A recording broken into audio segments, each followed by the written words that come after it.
Hello, everyone, and good morning. It is nice to be back speaking with you all, and also I see a couple familiar faces. So Sarah and Joan, it's nice to see you both again. And then Florine, thanks for having your camera on.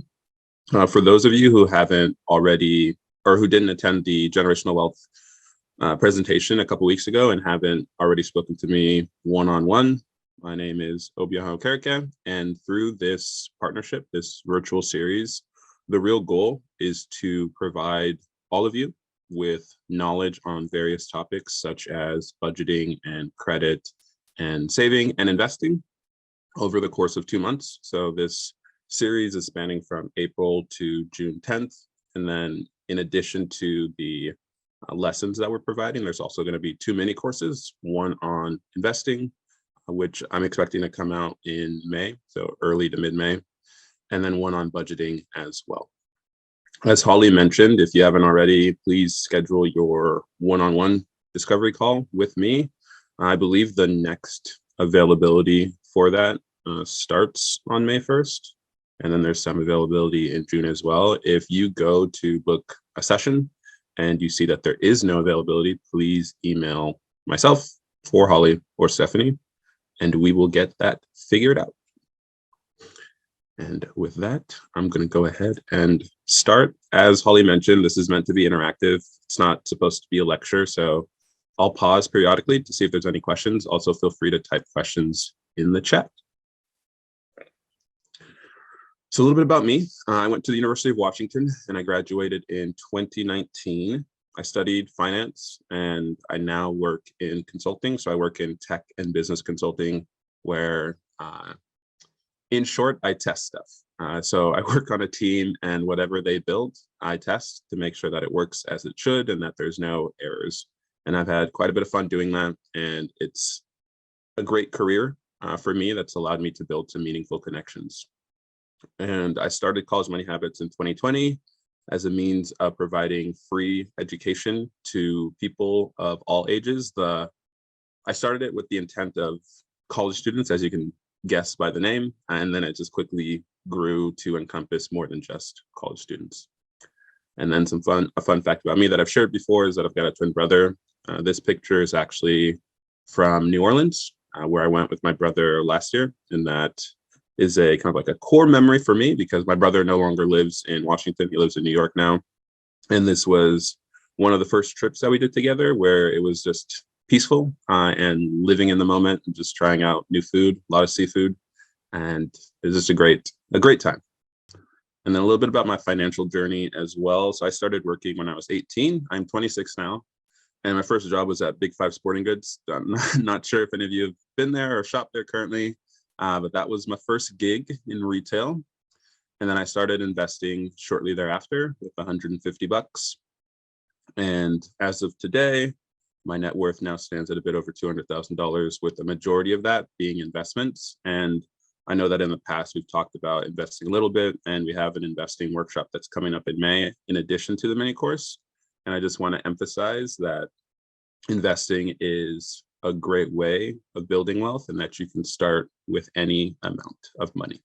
All right, now for a little bit of an icebreaker, got a pop quiz. Some of you may recognize some of these questions. It's only 2 questions. The first question is, who is the musical artist who sings the famous song Billie Jean? And feel free to type your responses in the chat. Okay, looks like most of you got the gist, so that is correct. Answer is Michael Jackson.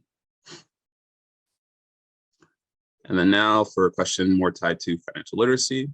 Can anyone name the main difference between a high yield savings account and a regular savings account? And if you don't know, a hint is in their names. But I'll wait for a second to see if anybody has a guess. Let's see. So Lauren, Eleanor, Sarah, Luam, and Naomi, you are all correct. So the primary difference, is that with the 2 accounts, with the high yield savings account, you're going to earn a higher rate of interest. And today, and I see some other responses, looks like yes, you are all correct. You can earn up to 20 times more interest when using a high yield savings account. And so there's some examples there at the bottom. And I'm assuming Wells Fargo now, hopefully it's a little bit higher, but if so, it's probably around 0.3, 0.5 at the most, while Ally, which is a high yield savings account, is, and that's what I use right now, it is 3.75. And for some context, when I opened up my high yield savings account, that was in, I believe it was 2020, and the interest rate was 0.5 that I earned. And since then, it's grown to 3.75. And that's not tied to the amount of money that I have in that account. It is simply the fact that interest rates in the economy have risen. And so for those of you that have loans, you might notice that it's very expensive to have loans and the interest rates on those are very high right now. Likewise, the interest rates offered on savings accounts and high yield savings accounts have both risen as well. And so if you don't have a high yield savings account, right now is a great time to take advantage of that. So thank you all for participating in that pop quiz.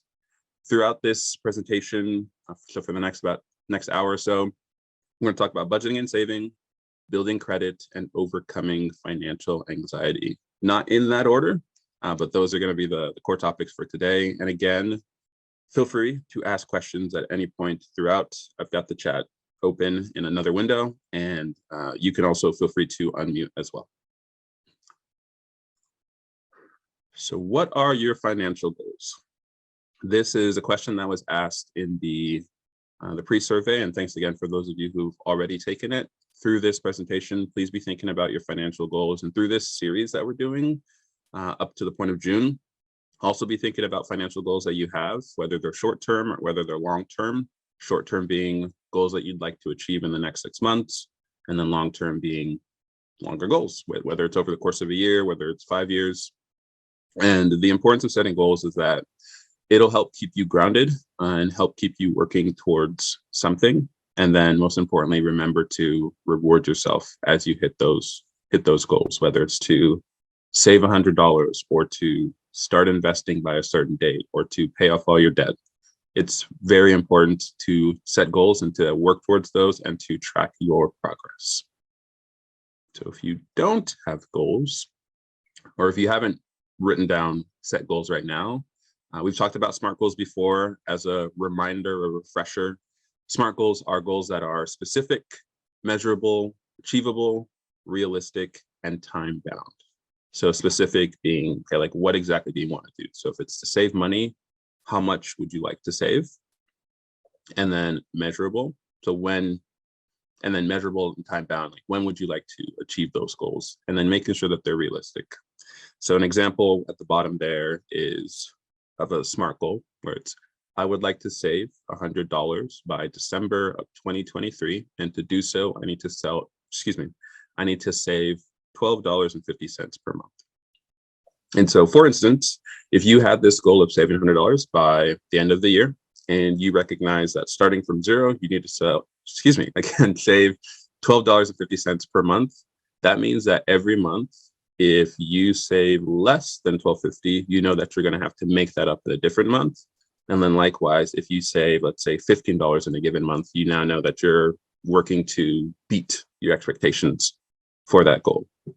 And knowing this and having that number in mind and knowing all of this, it helps you know exactly what you need to do in order to achieve your goal. And you know, okay, if I don't do this, this is going to happen. And if I do this, this is going to happen. And it's really important to just establish that and to write it down, because it can be very helpful when it comes to setting very long-term goals and keeping you motivated towards those. Any questions on the topic of goal setting? One of the objectives is that I want all of you by the end of this series to have at least one goal that's been written out. No questions about goals? Cool. And one thing I'll add here is also I can remember, so I started working again in high school, and I still have a piece of paper from when I wrote out that I wanted to save $1,000. And with that piece of paper, I mentioned how much money I was making from my retail job at Big Five, how much money I had, and how much I was spending. And then from that, I could figure out, okay, I'm going to hit this goal on this date. And then that lesson is something that's been instilled in me throughout my life. And so I continue to set goals. I don't always write them down, which is not necessarily good practice, but I'll typically start by figuring out my income and my expenses, and then figuring out if the goal that I've set out for is realistic or not. All right, now overcoming financial anxiety. So life, as you all know, is not easy. And also in the state of Washington, it is not, living is expensive. Whether it's housing, whether it's food, whether it's getting around, life in general is just expensive. And it is easy to be, I think, overwhelmed with the situation that you're in, and potentially have the perspective that it's going to be impossible to get out of your predicament. And as a reminder, I think it's important to recognize that you're not alone in that feeling. I believe it's around 7 out of 10 Americans are listed money as a very significant stress in their life, where they're dealing with anxiety around spending and saving and things of that nature. And a tip is to avoid catastrophic thinking. So thinking that you're not going to escape that situation, and looking for resources, whether it's seeking help through online means or through an individual or whatever it may be. I know that I have some friends who grew up in far different situations than my own. And one thing that they had to do, I know that one of my close friends, one thing that he constantly battled with was kind of overcoming the pressure of his responsibility to his family, and then comparing himself to friends of his who had just different situations. And one thing that for him, his faith, and then also setting goals, is how he was able to get around that. And then focusing on his work and what he could do is how he was able to kind of change his mindset. But I would encourage all of you to seek out free information, whether it's through the Bird Bar website. I don't know if all of you know, but last year, as part of our partnership, we published several articles and blog posts and videos and quizzes, all on the topic of budgeting, saving, and credit. And so those are all there for you to learn more about those various topics. And then in addition to that, you of course have this series, and also don't hesitate to reach out to me if you have questions as well. I will do my best to respond as quick as possible. So some initial steps that you can take if you have any feelings of financial anxiety are to have a monthly check-in with yourself, where you're looking over your bills and your expenses and how much you've earned, to see where you're at, whether it's assessing how much you have in savings, how much is in your checking account, and just getting a sense of your financial picture. So what do you have, what do you owe, and what are your goals, and have you made any progress towards them? And then again, to set a specific financial goal, and then to create a budget, and then give yourself grace. And lastly, looking for ways to increase your income. So at the end of the day, I'm sure you've heard this, when it comes to financial wellness and financial security, ultimately it comes down to two things, and that is reducing expenses and increasing income. Now, with that said, there's a quote that you can only reduce your expenses to a certain limit, because at the end of the day, everybody needs to survive. Everybody needs to eat. Everybody needs shelter. And so you can only cut back on rent and food and clothing and transportation so much. One thing that has no limit is going to be your income. And that is where you can earn, as many of you have seen from the amount of billionaires and millionaires that have cropped up in in recent years and who have really thrived, is that there is no limit on how much money you can earn within the US especially.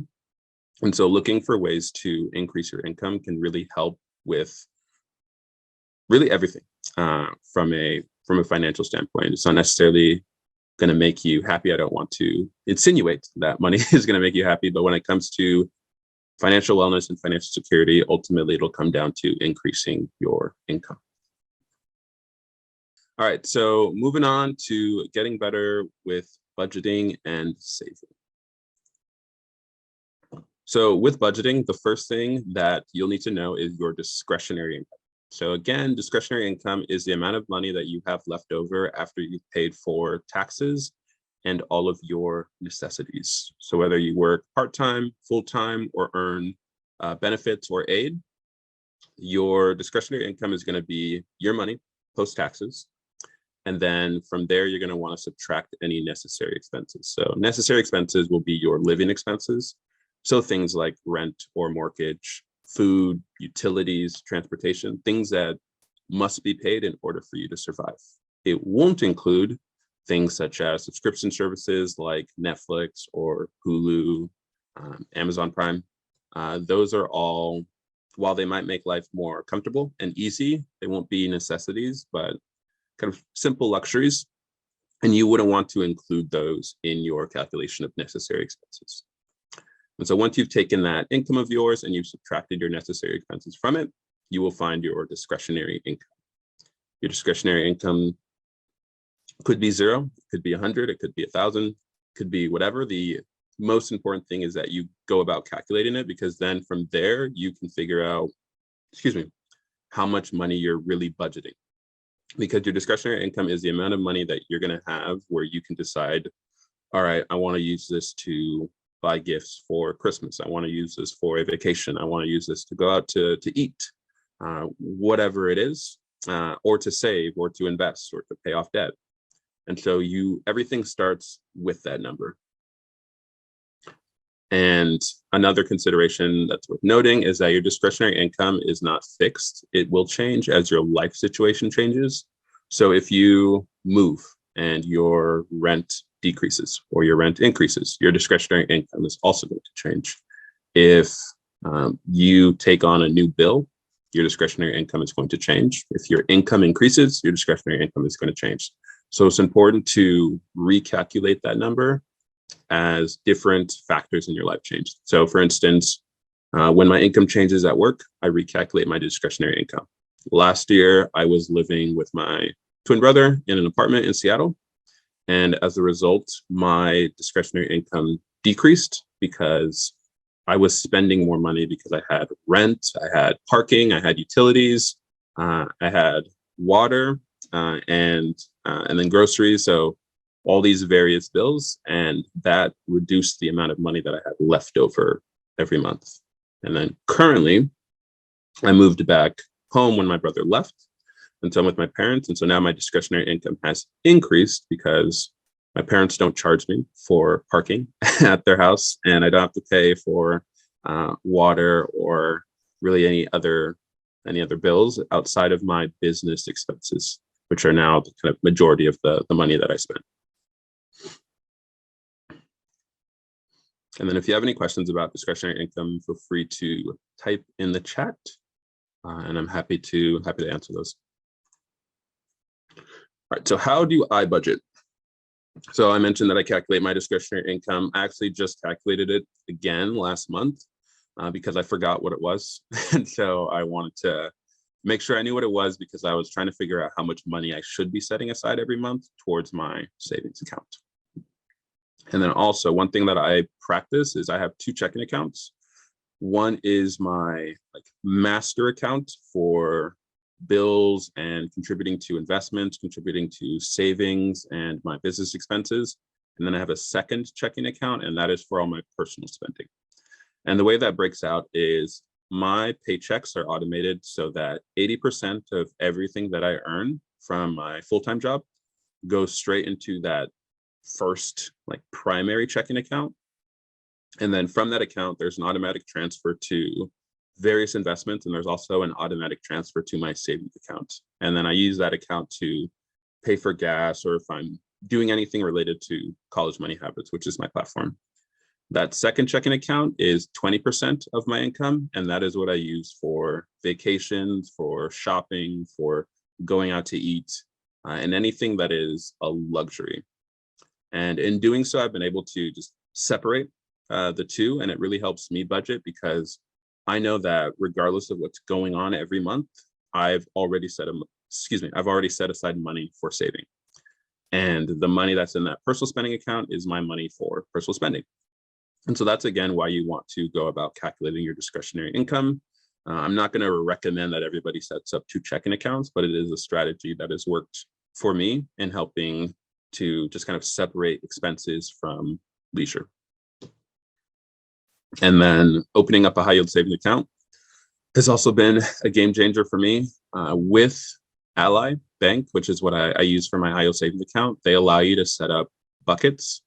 And so in my savings account, I've got a bucket for education because I have student loans. And then I have a bucket for vacations, to save for vacations. And then I've got my core savings, I've got emergency savings, and then I have a home bucket as I'm saving to eventually purchase a home. And so that money is to be used for a down payment and then maintenance of the home, and then the mortgage payments for a kind of like a set period of time. And doing that has allowed me to create a lot of structure around my account, which is what we're going to talk about on the next slide. And then lastly, I use Mint to monitor all my spending. So Mint is an app that you can download on your phone. It's one that you can also use on your computer. And if you spend money through debit cards or credit cards or any accounts that aren't like just cash, physical cash, then I highly recommend checking out Mint. Mint is free. And what it does at the beginning is it looks at your past 3 months of spending to see how much you've spent in various categories. And then it'll create a budget for you. So it'll say, based on how much you've spent over the past 3 months on food, your budget should be $125 or whatever it may be. Likewise, it'll do the same thing with transportation. It'll also track any subscription services that you have. And I'll say that one thing that kind of like surprised me is I didn't realize how much subscriptions I had up until I checked Mint, and it broke down all of it for me and said, hey, you have all of these subscriptions, which total this amount, which amounts to X number over the course of a year. And from there, I went and I canceled some of my subscriptions because I realized I wasn't even using them yet I had been paying for them for quite some time. So creating structure around your accounts. I interned at a bank for a year while I was in college. It's called Merrill Lynch. And under the advisor that I was helping, one of the biggest things that he emphasized was setting walls around your accounts. And I alluded to that in the previous slide with creating structure. And so with my investments, with my saving, with my spending accounts, and with my bills, everything, while they're all related to one another, they're all separate entities that I interact with differently. And I'm not, so for instance, with my investments, that's something that I don't touch. I'm not withdrawing from my investments. I just contribute to those and I watch them grow or I watch them fall when the market's not doing as well. And then with my saving account, it's something that I contribute to. I withdraw from it only when it's for one of the purposes that I've assigned it for.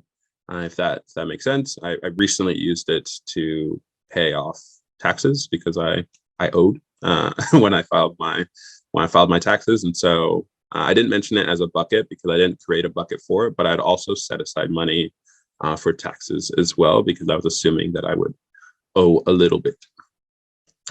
And through setting up all of this structure with my account and really automating everything, so automating my investments, automating my saving, and then leaving kind of a small percentage of my income set aside for my personal spending, it's allowed me to just create silos really around all of my accounts. And it leaves me with more confidence because I know, okay, every month I'm saving, every month I'm investing. And then when I look at my credit card and I look at the charges there, I can pay that off because hopefully I've been tracking where how much I'm using my credit card and then making sure that I'm not exceeding the limits there. And then you can see here, I've mentioned create a bills checking account, create a spending account. That's something worth considering, but I'm not recommending that all of you do that. Maybe some of you already do that, or you found ways of budgeting that work for you. But using an app or a spreadsheet to track your spending are great ways to figure out kind of where your money's going and if there is a surplus anywhere. And if you also have the ability to reduce expenses in any category.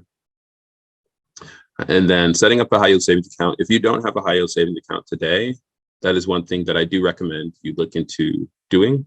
And one way to figure out high yield savings accounts, or depending on your situation, you might look at able accounts.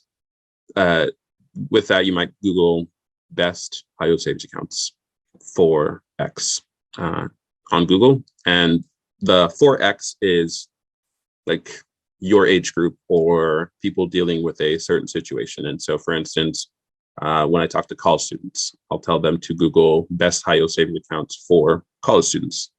And then I usually tell them to follow that up with NerdWallet. NerdWallet's a website that publishes articles on various accounts. So savings accounts, credit cards, investment accounts, and they are the best. And so if you've never used NerdWallet, I highly recommend them. It's a free website that you can go to seek out information. And so if you're ever curious about whether it's a saving account or credit cards with the lowest rate, or just the best credit cards or the best travel cards or whatever it may be, I highly recommend checking out NerdWallet. And then lastly, automating your savings. So I really want to emphasize automating your savings because it takes all of the stress out of saving money. So whether it's $1, whether it's $10, automating your savings lets you know that no matter what's happening in your life, you've set aside some money to save.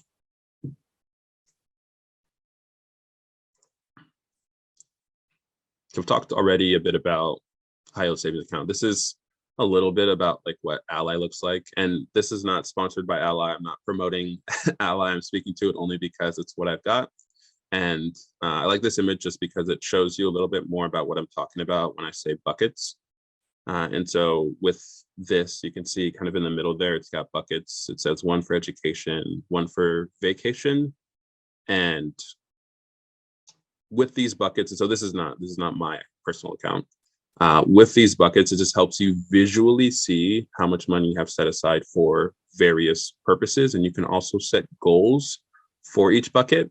And then the application will tell you, okay, you are 20% complete with this goal for this bucket.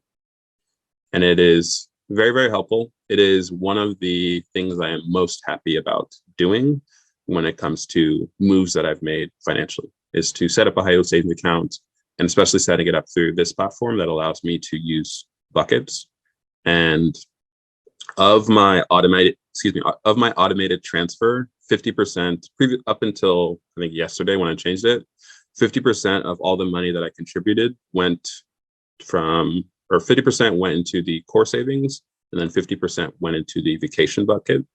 And then now I've changed it so it's 50% into core savings, 25% to vacation, and then 25% towards home.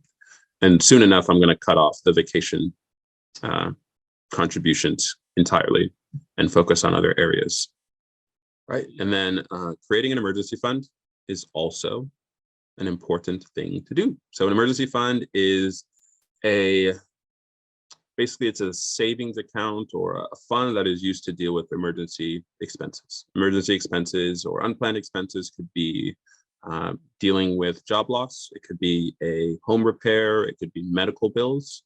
And an emergency fund is meant to be 3 to 6 months of living expenses. So we didn't go through an example earlier, but with discretionary income, let's say that you earn $1,000 a month and your expenses amount to $700. That would mean that your living expenses are $700. And so for an emergency fund, you would want to multiply that number by 3 for 3 months. And that would be $2,100. For 6 months, it'd be $4,200. And that would be your emergency fund. Now, if at face value, the number seems unrealistic or it seems high when you think about 3 to 6 months of living expenses, start with a smaller objective. So that could be $100, it could be $500, it could be going about saving $1,000. It's really all up to you as far as where you begin there. But that's why, again, it's important to set goals and then to work towards something when it comes to pretty much any financial goal, but especially an emergency savings fund, because it can save you a lot of stress when dealing with various life experiences. And it's also a great means of building some or additional confidence and reducing anxiety when it comes down to financial wellness, because knowing that you have that money set aside to deal with any emergencies takes weight off your shoulders, where you know, okay, I can do this, I can save for this various expense, or start investing, or focus on paying off my debt, because I know that I've already got money set aside to deal with any emergencies that might suddenly come up. A great place to create an emergency fund would be in a high yield savings account, where you're going to earn higher rates of interest, allowing your money to grow more over time. So some budgeting tools that you can use. This is actually per NerdWallet, the website that I mentioned previously. So these are all free. So there's Google Sheets, which you can use if you are someone who prefers using spreadsheets. And maybe you use cash primarily, then Google Sheets is something that you can use. And then if you have a smartphone, Mint is the best overall app. I'm not saying that because I use it. This is, again, from NerdWallet. And then the best free app for beginners called Good Budget. And then some additional tools that you can look at would be Pocket Guard, and then You Need a Budget. You Need a Budget is great. However, it is not free. They have a free trial, which I believe is 2 weeks.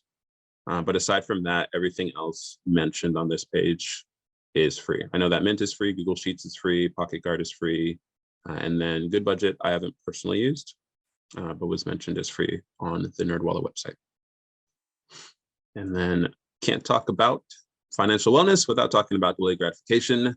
And with delayed gratification, it is sacrificing an immediate reward or immediate satisfaction with the intent of seeking larger rewards in the future, or seeing greater benefit in the future. With delayed gratification, I know that one thing that I focused on is, well, so my biggest expenses are clothing and food. I like to try new restaurants, and I like fast food, which is not the best thing to really enjoy, I suppose. But a lot of my money goes into those two areas. And so when I was in college, I recognized this, and I told myself, all right, like, you don't need to buy clothing as frequently as you are. I mentioned that I've got a twin brother. We're both interested in fashion, and he buys a lot of clothing, and he likes to thrift and shop very frequently. And we would always kind of like go back and forth, where I'd say like, oh, like, you've ordered another item, or you've bought like even more clothing that you don't need, because I recognize that, okay, like, I'd like new clothing, but I don't need new clothing. And if I don't spend all my money, or if I don't spend significant amounts of money on clothing or on various items, I can instead focus on saving that money, or putting it into saving, or setting aside for that education bucket for paying off my loans. And by practicing this in 2020 and being very intentional about how I was investing and how I was saving, I was actually able to forego a very expensive purchase that I didn't need, which was a watch, and instead pay off my car loan. And then also through the money that I made investing, I was actually able to pay off all my student loans as well. But then they got paused. And so I just chose not to, and I chose to instead save that money so that I could earn interest on it.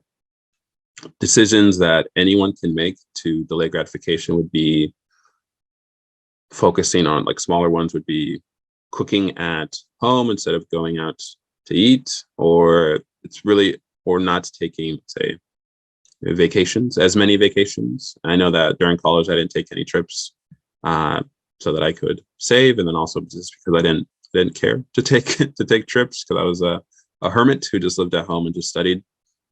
But ultimately, with delayed gratification, it comes down to small sacrifices that add up over time.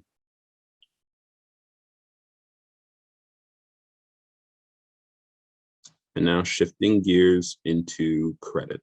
I know that through the surveys, I know that many of you had various questions about credit. And so here, especially if any of you have questions or at the end of the presentation, you would like more resources or more information on credit, please let me know.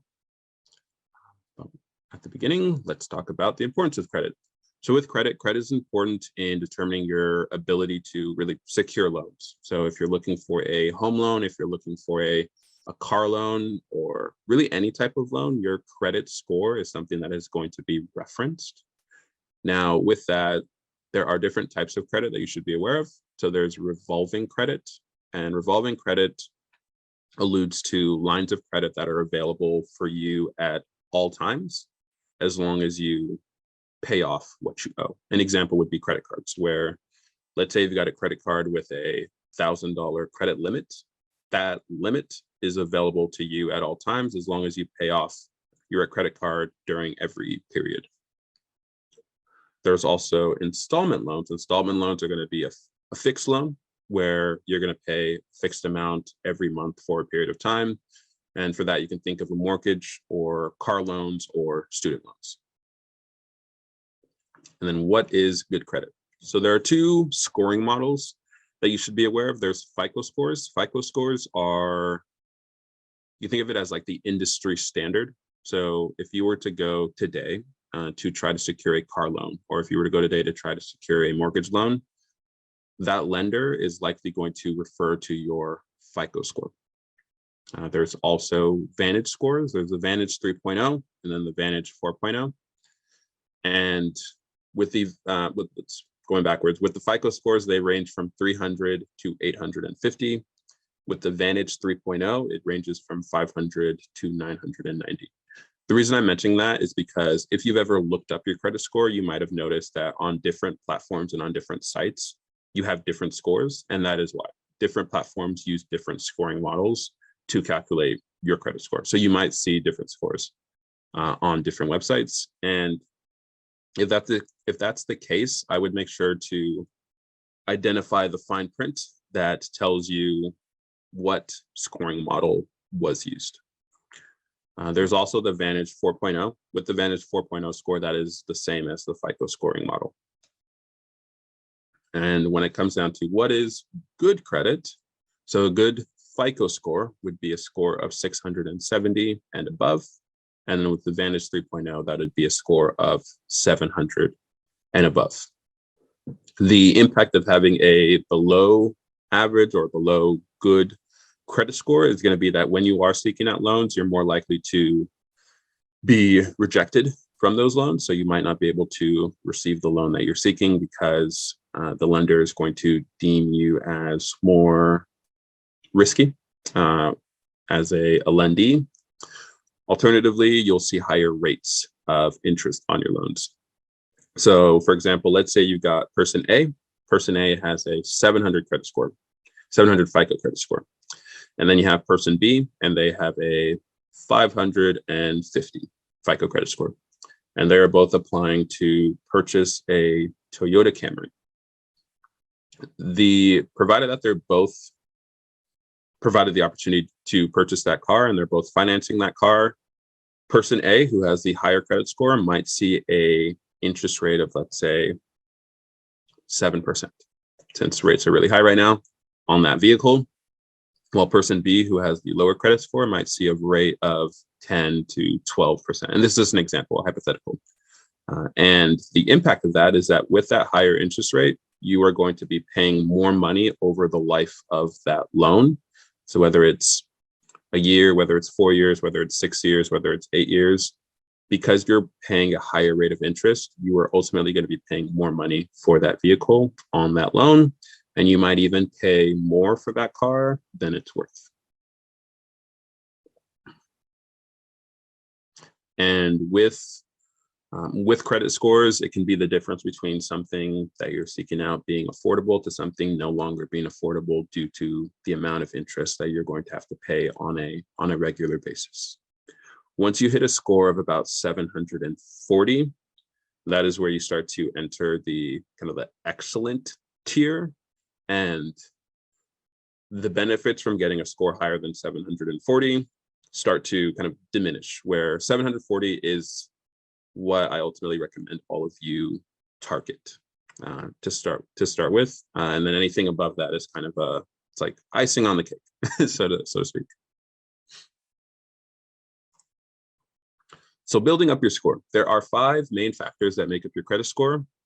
And the first one and the most important one is your payment history. So your payment history is going to be your history of making on-time payments. And that'll be whether it's a credit card or a mortgage or a car loan. The longer your history is of making payments on various credit accounts, the more significant the positive impact that'll be on your credit score. And payment history accounts for 35% of your credit score. Credit utilization is the percent of your credit that you're using. So again, let's say that you've got a $1,000 limit on your credit score, on your credit card, and you have one credit card. If you purchase groceries and that costs you $100, your credit utilization would be 10%, because you've used $100 of that $100 of that 1,000, and 100 divided by 1,000 is 10%. Something to know is that you want to do your best to never exceed 30% of your available credit. If you do so, you will likely see a decrease in your credit score. And you might be wondering, well, what's the point of having all of this available credit if I use all of it and my score drops? Well, if you use more than 30%, lenders will perceive it to be that you might be somebody who is kind of relying on credit. And with that, they're going to deem you as the lendee, somebody who potentially might be more risky. And then with that, you'll likely see your score decline. It won't always result in a decline of your score, but more often than not, it'll have negative impacts on your credit score. And I actually experienced this when I was in college. So the first credit card that I had, which I still have today, my credit limit was $1,000. And I went on vacation with my brother, and it was my first time going on vacation without my parents. So my first time where I had to pay for airfare, pay for lodging, and pay for food and car rental and all this stuff. And I told my brother, hey, I will charge the hotel to my credit card, and then I'll just pay it off the next day and hopefully see a great boost in my credit score, because I wasn't using it all too much at the time. And our bill for the hotel was about $880. And so I charged that to my card and paid it off the next day. And when I got my score update, I saw that my score had dropped by over 30 points. And I was baffled because I was like, whoa, I charged a good amount to my card and I paid it off. And I thought, in my mind, that demonstrated, okay, this person is responsible. They paid it off next day. And so I kind of like hit the internet to try to figure out what went wrong and why my score dropped. And that is where I found out about this 30% rule. And I had used close to 90% of my available credit. So wanted to mention that so that you all keep that in mind. If you have, if you've got more than one credit card, then not only would you not want to exceed 30% of each individual card, but you would also not want to exceed 30% of the total available credit. And what that means is, like, let's say that you've got card A. Card A it's got a limit of $1,000, and you've got card B, and the limit there is $3,000. Your total available credit is $4,000. And so on each individual card, you don't want to exceed 30%. And then you also, on both cards combined, would not want to exceed 30% of 4,000. Questions about credit utilization or payment history? Okay, so there's a question about what advice would you give to a person who doesn't have a habit of saving money? How can you suddenly change to saving money when you haven't done it before? I would say that start small. I think it's important when setting goals, whether your goal is to pay off credit or to save money or to invest, if you haven't been doing it already, you shouldn't set a goal of, okay, like I want to invest $1,000 tomorrow, because that's likely not going to be realistic. And so if you want to start saving money and you don't have a habit of it already, the first step I would say is to calculate your discretionary income to see, okay, every month, how much money do you have left over after you've paid for all your bills? And then with that, then I would decide, okay, how much does it make sense for you to save? So let's say, for example, your discretionary income is $100, and so far you have not had a habit of saving. I would set up an automated transfer of like $10, where $10 is going to be transferred to your savings account. So that way it's not, you're taking a kind of like a small percentage, it would be 10% of your discretionary income and allocating that to savings. And so with the remaining, you can continue to spend it however you want. And then maybe you see how that goes for like 2 months or 3 months or whatever it is, to see if, okay, how am I doing? Is this, am I able to save this money without dipping into my savings account? If, let's say, it doesn't work out, then you might want to drop that automation so that it's $5. Or if it's worked out and you're finding that, okay, I'm able to save consistently and it's not impacting my lifestyle or anything else, then you might increase that. And I know that for me, the biggest thing, because I'd say I started off saving, but my mindset was around, I guess I got what's it called? What are those things called? An allowance from my parents when I was in middle school. And when I was in middle school, we had a student store that sold fruit snacks and chips. And that is how I started saving money, because I recognized if I save my allowance this month, next month I'm going to have even more money to buy snacks and and drinks, so that I can have all the chips that I want and all the fruit snacks that I want. And then later in life, I found that my brother and sister, they didn't have, I guess, the strongest attitudes around saving. And I found that I could bribe them to do my chores. And so that was like another incentive for me. When I had a chore that I didn't want to do, I was like, hey, I'll pay you this to do this for me. And those were like small ways where I started to focus on saving a bit more. And then ultimately, automating my savings and automating your savings is what I would recommend. If you don't have a habit already, not trying to force things and just making it a mindless task. So whether you're starting off with $1, like so $1, or it's $10, I would start small, and small is going to be relative to all of you as you're dealing with you have different situations, and work your way up when it comes to saving. Is that okay? Perfect. Glad that answered that. And I'm going to breeze through the remaining here on this slide here for credit.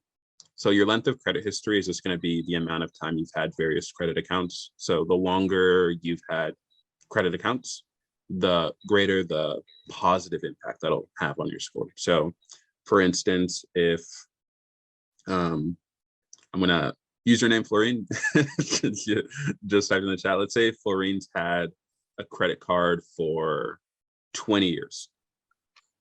I've had my credit card for about 8 years. And so if Florine has a strong history of paying off all of her loans, or paying off her credit card monthly, or making the minimum payments over the course of 20 years, it'll have a more positive impact on her credit score than it would mine, because she has a stronger history of doing that. Because she's been doing it for 20 years.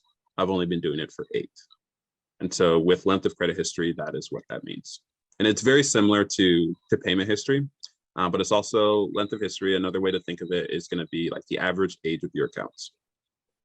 And so like if you look at all your accounts, how long have they been around? Like, what's the average? And that is why when you close a credit account, or if you close a credit card, it drops that, because an account is now going to 0. And that is why sometimes if you close an account, or if you pay off a loan, so like if you pay off a car loan, which I did in the past, you might notice your credit score drop for a month or two, because you essentially wiped out a credit line. and the average for that particular account, or the length of that account went to zero and it's no longer around.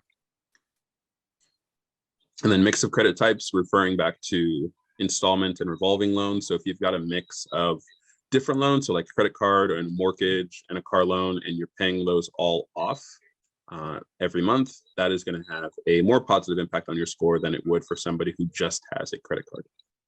And that is not me encouraging you to seek out loans so that you can pay them off to boost your score.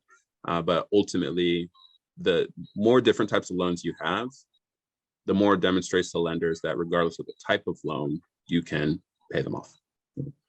And then recent applications is really how many different cards are you applying for? How many different loans are you applying for? You might notice that if you apply for a loan, you might see your score drop.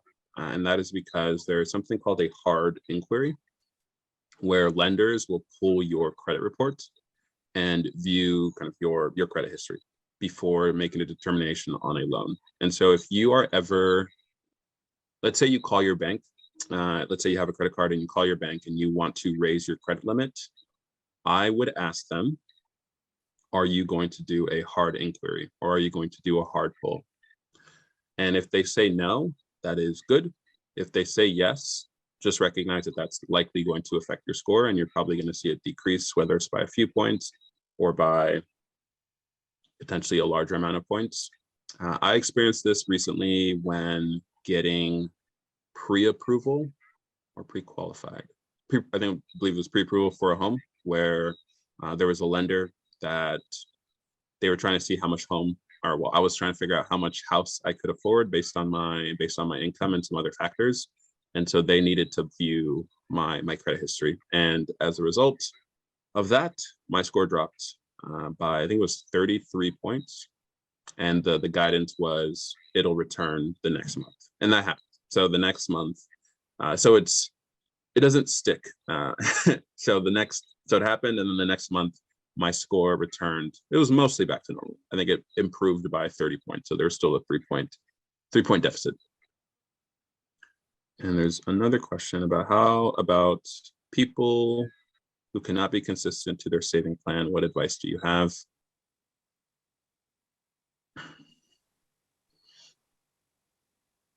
So recognizing that everybody's situation is different and that you may not be able to save money every month, that is, again, why it's important to have that kind of that monthly check-in to review like how you're doing, and also to just give yourself grace, because things happen, emergencies happen, and figuring out a plan where, let's say that you have a goal of setting aside $100 for savings, or $500 for savings. If there's a month where you have to go to the hospital for something, or you have a vehicle and need to replace a wheel, or something happens and you have to spend money, and that kind of takes you a step back from your goal, I think just recognizing that things happen and that it can take time is one step. I know that for me and my siblings and other people that I've spoken with, where they've had difficulty saving, ultimately I go back to the same thing that I've repeated before, which is calculating that discretionary income and seeing if, well, one, how much money is left over, and if there is any money left over. And then from there, figuring out, okay, if let's say there's not a great amount of discretionary income, or there is no discretionary income, figuring out, okay, what steps can be taken from there? Are there any expenses that can be reduced? Or is there a way that I can seek out some additional income so that I can now focus on saving more money, or paying off my credit cards, or reducing debt? But starting with figuring out your financial situation, so figuring out what you've got and what you owe, and then recording some goals, ultimately is where you want to start.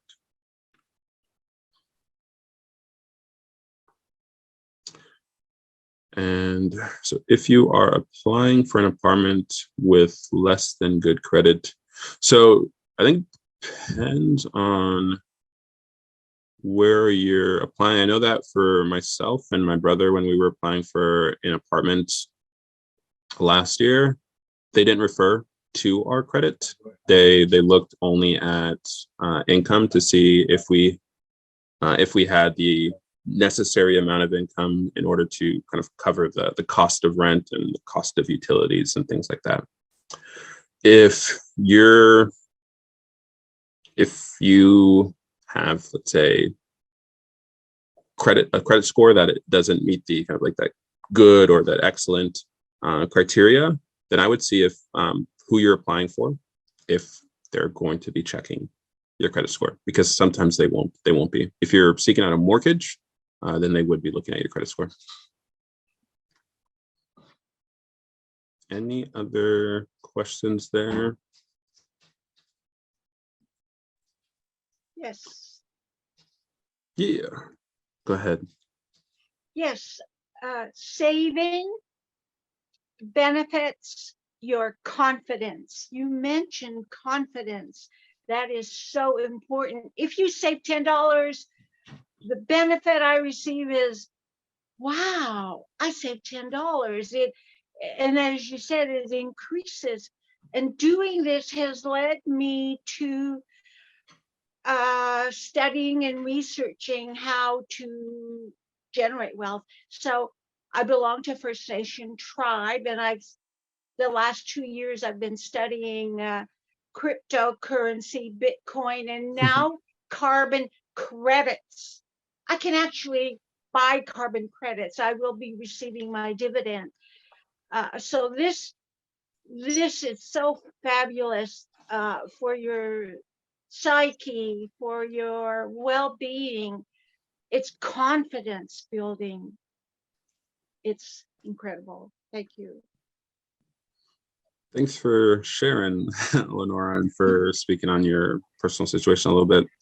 And yeah, just to emphasize that when it comes to building wealth and securing financial wellness, setting aside money regularly, and also just creating a plan of action where after reviewing your finances, you might find, okay, I need to increase my income.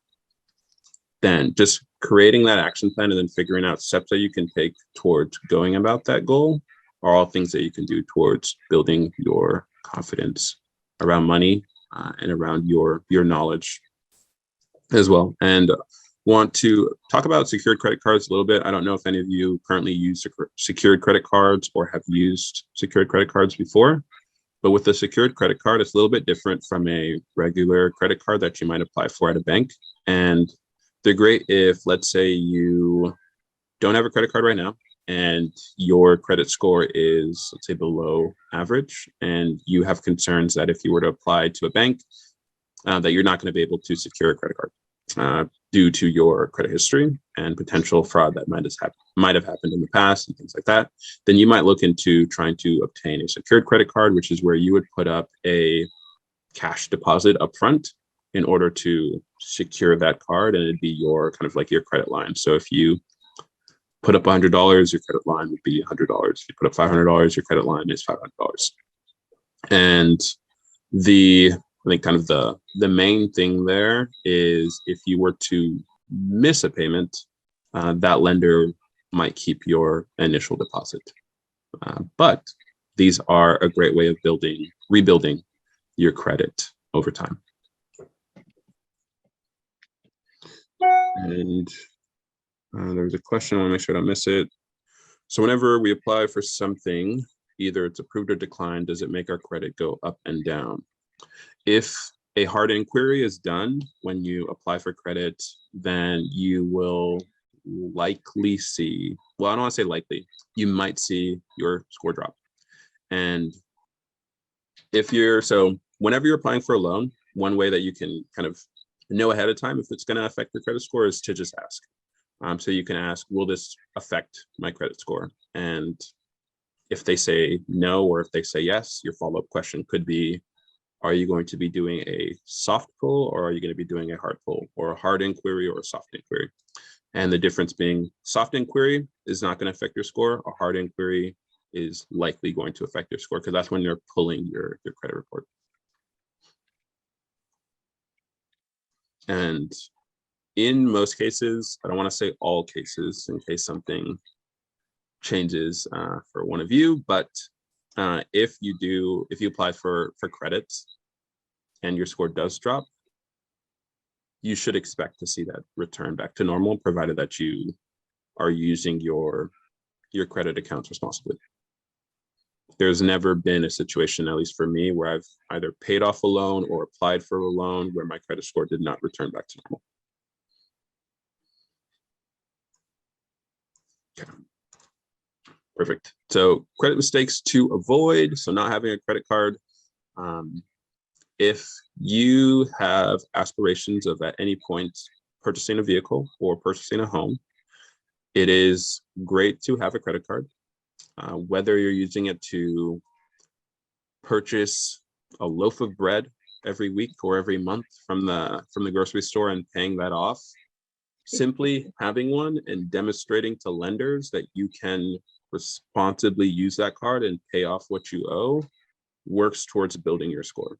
If you don't have a credit card and you don't have any loans that you're making regular payments on, it's going to be more difficult for you to just demonstrate to lenders a strong history of paying off loans and having those various accounts like we've talked about previously.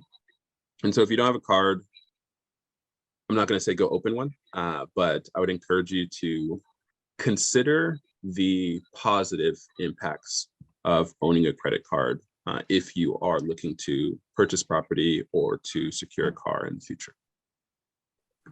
And then it goes without saying, spending beyond your means for folks that I've witnessed, at least friends and family, when it comes to credit cards, is spending more than you can afford using that card. And then that results in you maxing out your card and then being only able to make the minimum payments, because when you're making minimum payments, you are accruing interest on that account because you have outstanding loans there, and I'm sure none of you want to rack up debt, and nobody ever goes out with the intent of racking up debt. And so making sure that you're monitoring your spending when it comes to credit. And I mentioned raising a credit limit earlier. Being careful about raising your credit limit and recognizing that just because you've raised it and you've got more money accessible to you doesn't mean that you should, I guess, take advantage of that. I think for myself, I raised my credit limit from $1,000 to $10,000. I believe this was last year. And quickly I had to kind of remind myself, okay, you've got more money now that is accessible to you through this credit card.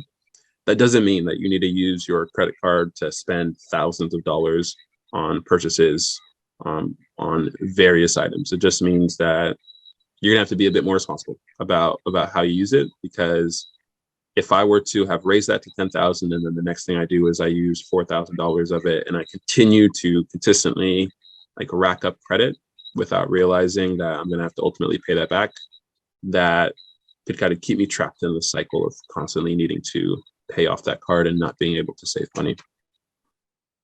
And then using more than 30% of your available, excuse me, I'm going to take a quick sip of water here. More than 30%. So using more than 30% of your available credit. So again, previously we talked about credit utilization being the amount of your available credit that you're using. So again, the example that I gave before is if you've got a credit card and the limit is $1,000, if you charge $100 to groceries, you've now used 10% of your available credit, and that would be your credit utilization. If you charge 30%, or excuse me, $300 to your card, so you spend $300 on groceries, that would be 30% of your available credit. And then not checking your score and credit report often. This is a great way of catching fraud on your account. I haven't always done the best job of checking my credit score and my credit reports. When I checked my score, or I checked my credit report and my kind of like the charges to my credit card last year, I noticed that there were some charges that I didn't recognize. And then come to find out, somebody had used my card, and it wasn't me, it wasn't a family member. And so I ended up needing to call my bank, and I had to report fraud on my account. And they were able to get that situated pretty quickly. But that is one reason why you want to regularly check what's been charged to any credit accounts that you have.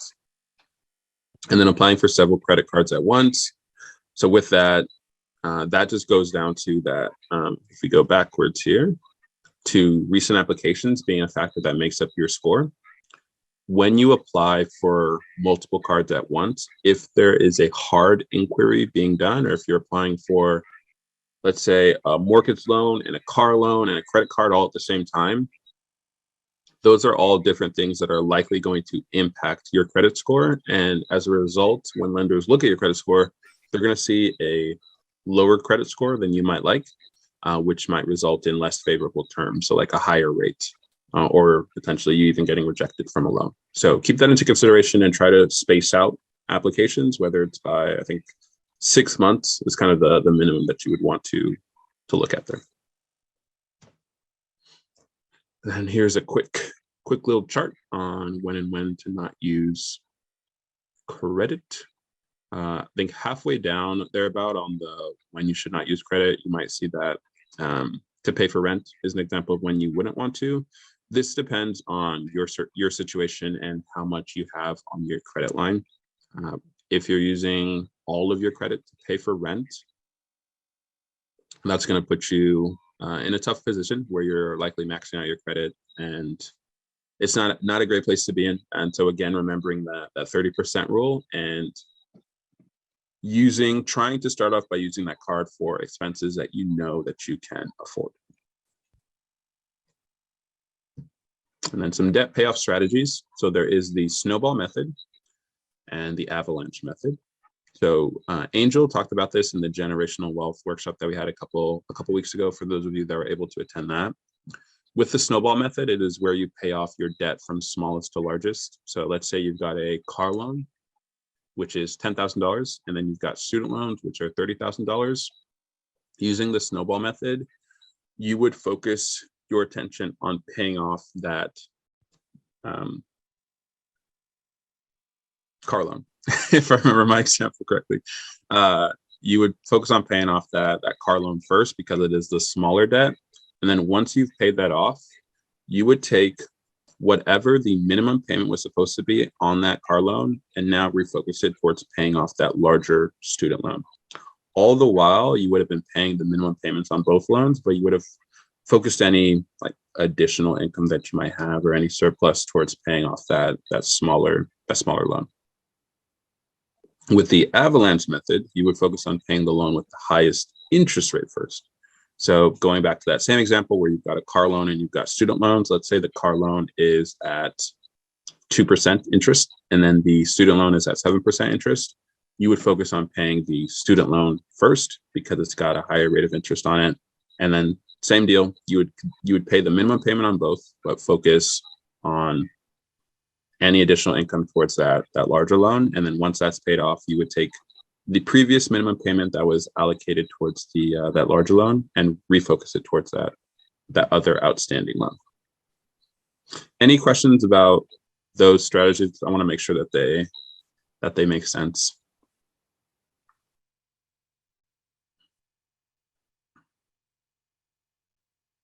Okay. And so, yeah, if you're thinking about a debt repayment strategy that you can use to pay off, whether it's a credit card rather, or student loans or a car loan, these are two methods that you can utilize. Alternatively, you can continue to just make minimum payments on all of your loans as well. But regardless, I encourage all of you, if you have any outstanding debt, to write down those debts. And most importantly, write down the interest rates on those loans as well, because that is very important towards your ability to pay off loans. Keeping my budget. So there's a question on how can I stay consistent in keeping my budget? And I would say automate. For me, that has been the game changer for me. So I'll be honest with all of you and transparent. I don't do the best job of following my budget, my individual budgets for food and transportation and all these other factors, I still track them so that I can see, okay, I've overspent on food this month, and then I'll try to change how frequently I'm going out to eat. But ultimately, it comes down to automation, because right now, 50% of what I make goes into my savings account at the beginning of every month.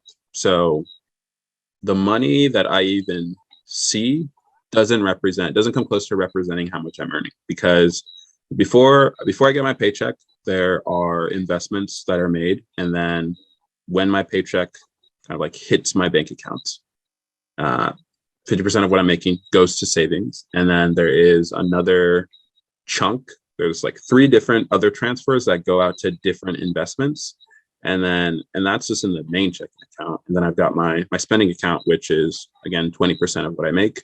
And so that is what I allow myself to spend. And it's not that I'm not spending all of the money that hits my account.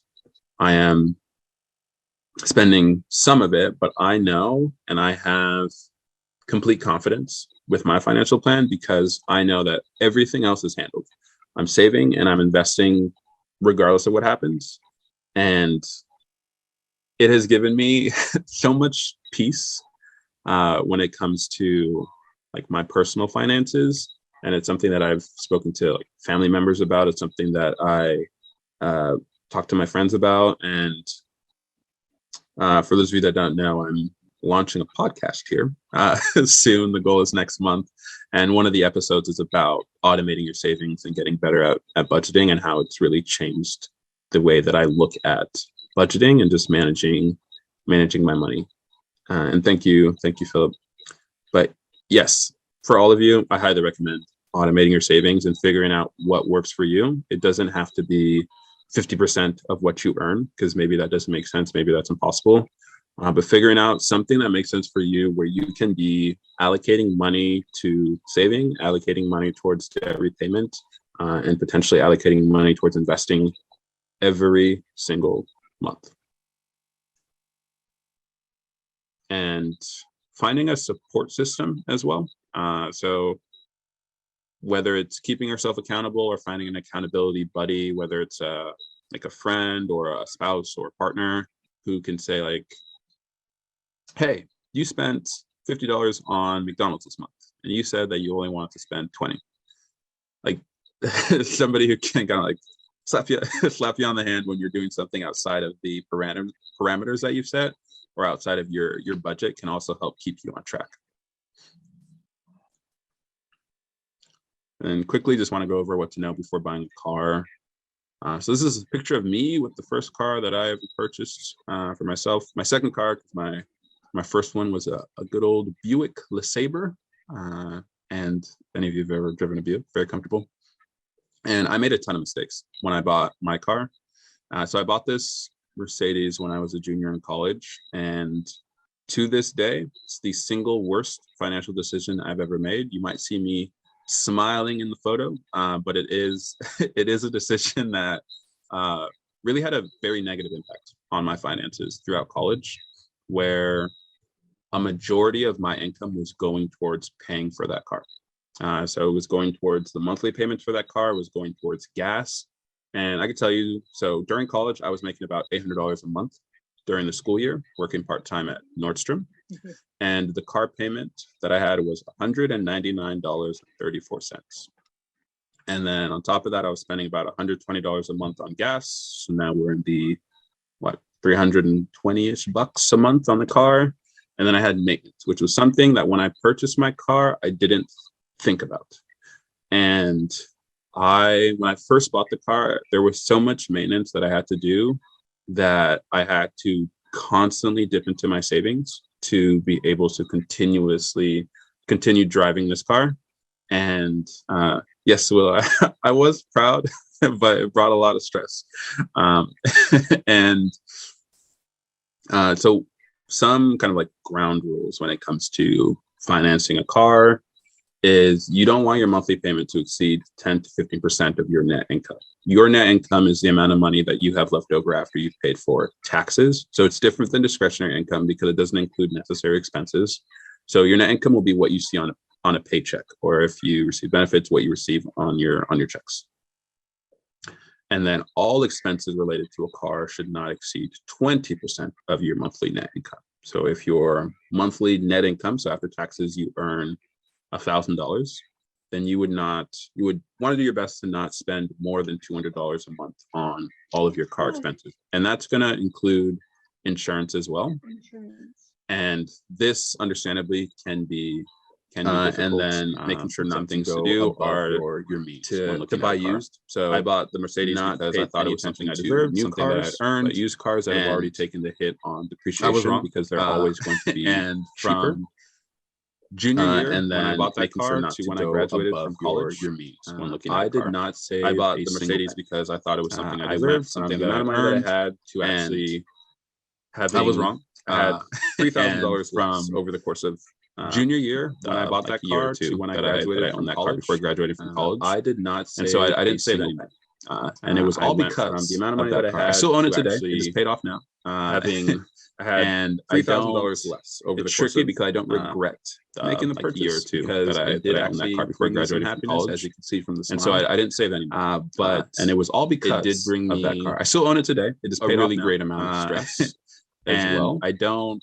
It's tricky because I don't regret making a purchase. If you find yourself in the market for a car, bring me some happiness, as you can see from the smile. I would encourage you to think about buying used. It did bring me, and then also a really great amount of stress, making sure that any monthly payments that you have are, again, if you find yourself in your market for a car, not exceeding kind of that 10 to 50%, encourage you to think about buying your net income. And then also the last thing I'll mention there is if you're negotiating that any monthly payments, so if you're financing a car and negotiating, avoid negotiating based on a monthly payment, but not exceeding negotiate based on the 10 to 50% of your, because if you negotiate based on a monthly payment, so and you want a payment of $200 a month, if you're negotiating, what that lender can do, if you're financing a car and stretch out the duration of the loan, avoid negotiating to meet your on a monthly payment, but that payment is going to decrease, but you're going to have that price for a longer period of time. Because if you negotiate based on a monthly payment, interest, you want a payment of $200 a month, what that lender can do is just stretch out the duration of the loan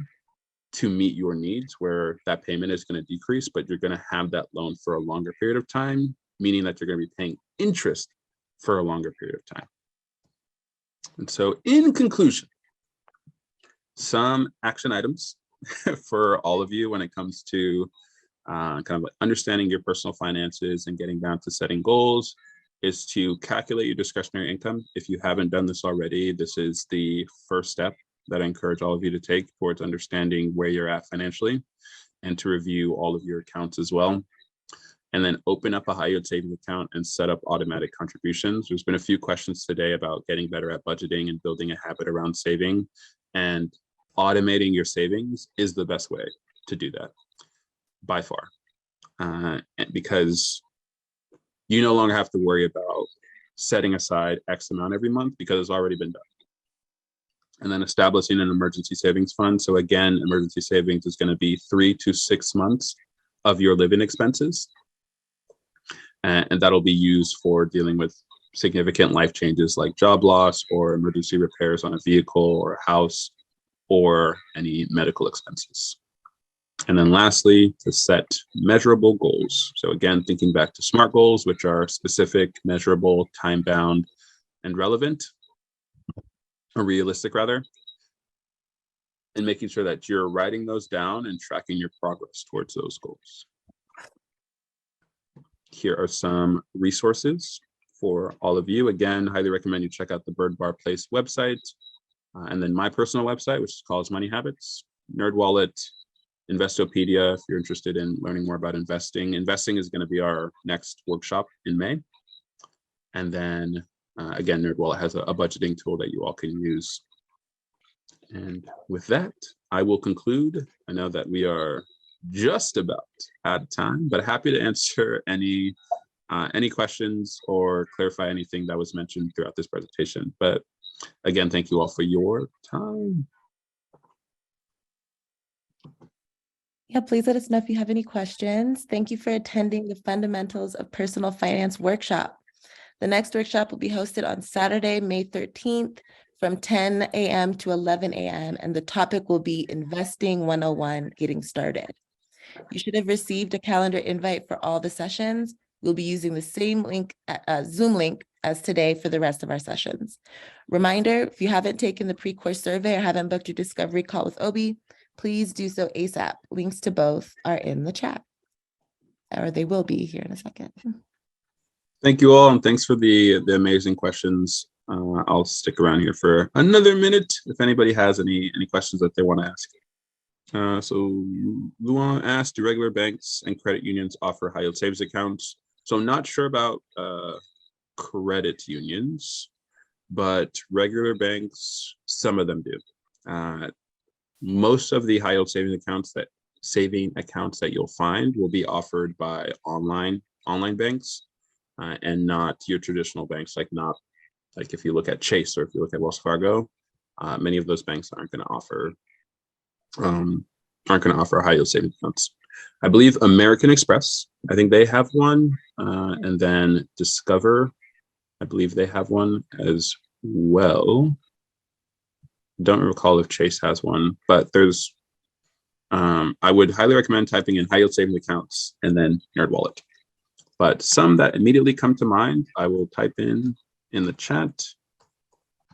And I would say the three that I hear the most about, which come highly rated, would be Ally, which is the one that I use, SoFi, which might be regarded as one of the best overall high yield savings accounts, and then Marcus by Goldman Sachs, which I know a few people who use that, and they say that it's amazing. So those are three that I would look into. Chime is another one, but that one has more mixed reviews.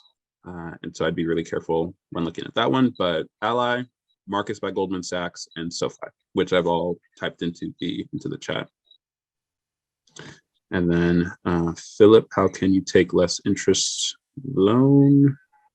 I think that question's about how can you secure lower rates of interest when getting a loan, and having a strong credit score is, at the end of the day, the most important thing there. If you have a below average credit score, then you might consider having a cosigner. If it's for a house or a car, having somebody who has a stronger credit score cosign on that loan. So for example, when I purchased my car, I had a strong credit score, but since it was my first car and they deemed it a sports car, my interest rate was high. And so my dad co-signed on the car, even though he never made a payment towards the loan and never had anything to do with the car. He co-signed so that it would bring the interest rate lower, since his credit score at the time was near perfect. So that's one strategy that can be used there to get lower rates of interest. And then with homes, there's like first-time buyer programs and things of that nature as well. Yes, thank you again, all of you, for attending and for the amazing questions and for the engagement. As a reminder, there will be a couple mini courses that will be made available to all of you here in the coming weeks. But I look forward to seeing you all in the discovery calls and in our next session in May.